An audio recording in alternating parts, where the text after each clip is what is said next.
Alright, aquarium review.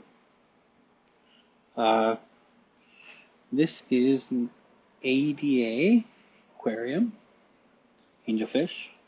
All the plants in here are alive. These rocks are cerio stone from Japan.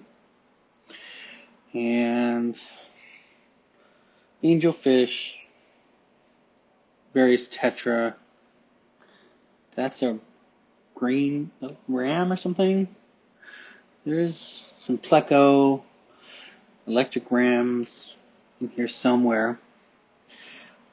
This is clear lily glass pipes.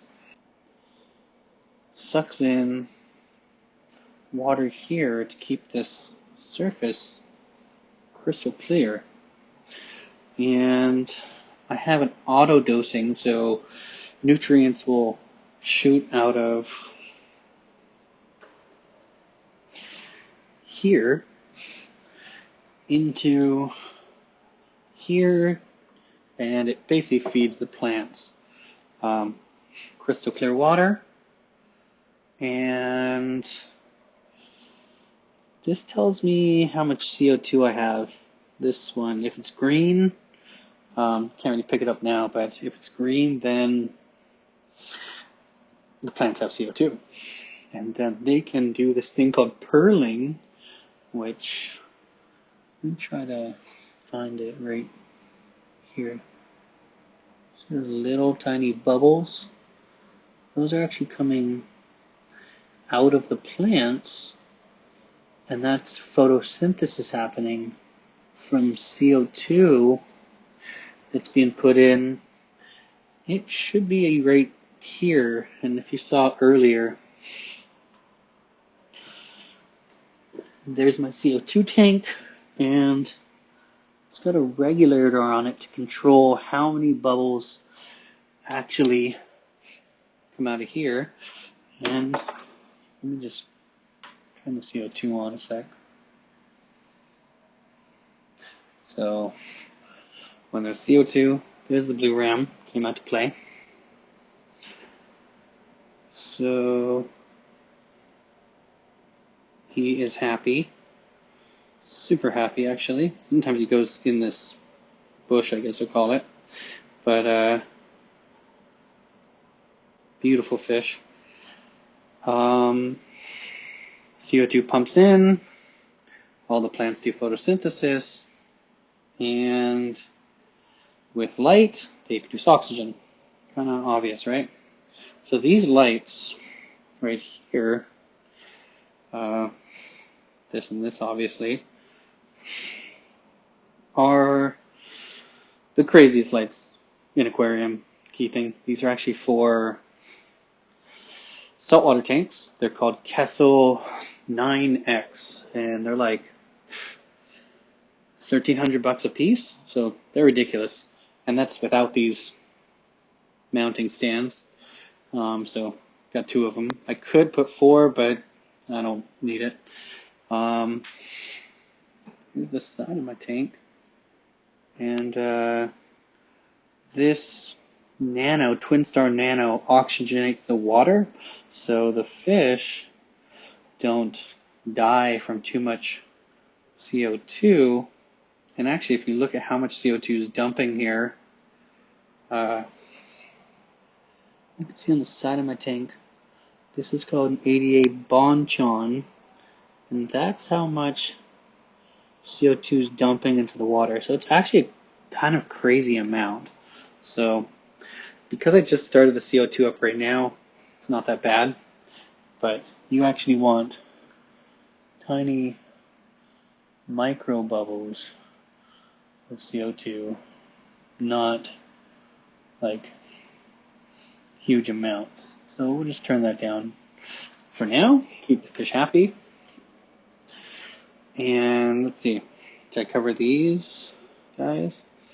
That is a cardinal tetra. Oh, there's another ram back there, and there's the green ram, happy as hell.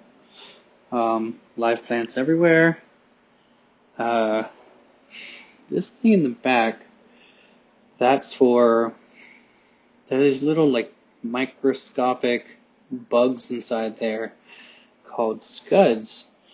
And the scuds are basically fish food, but they also eat algae. And it's pretty algae free.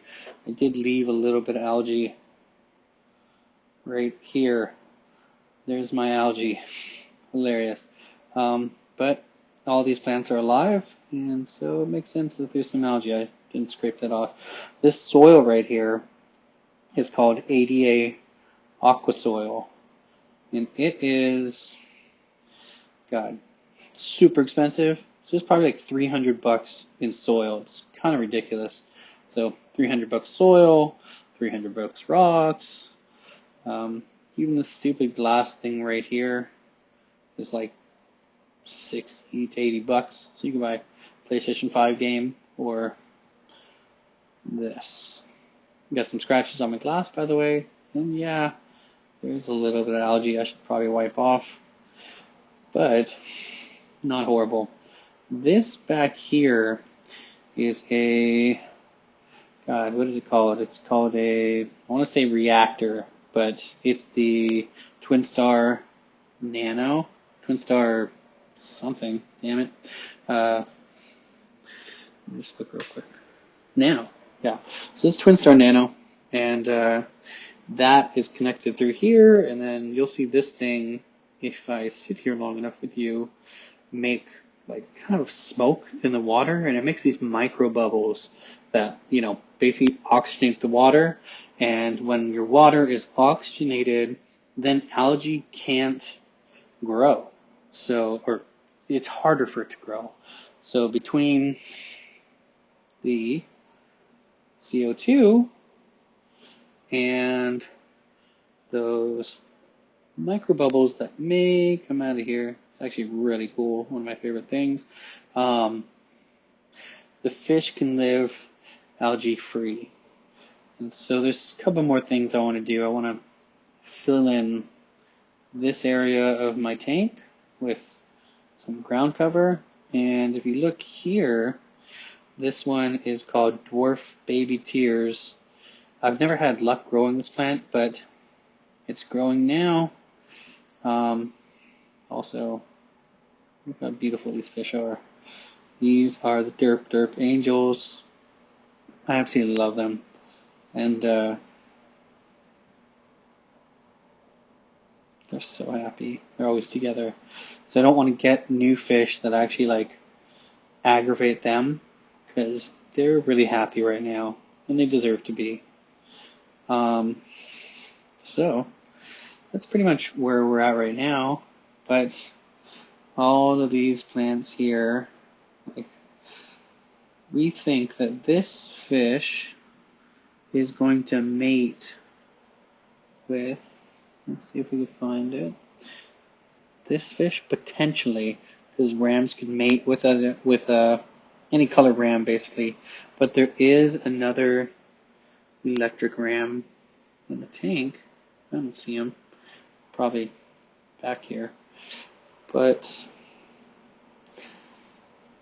we think he's going to mate. And there's so many plants that, like, now with everything growing crazy like this, that there's probably like places they can lay eggs, and like no one will know for a long time. So that's kind of where we're at. So step back, pretty beautiful tank. What else? So this thing right here, that's where the scuds come from. And I don't know if we'll be able to see one, but they live in there. And then I even kind of made this thing like I guess you can't see, but it's like a tunnel that you can, you know, maybe a fish can swim in there and lay some eggs, and then baby fish can eat the scuds. But okay, how about this? How do I keep this tank clean? I'll cover that in another episode. Thanks, guys.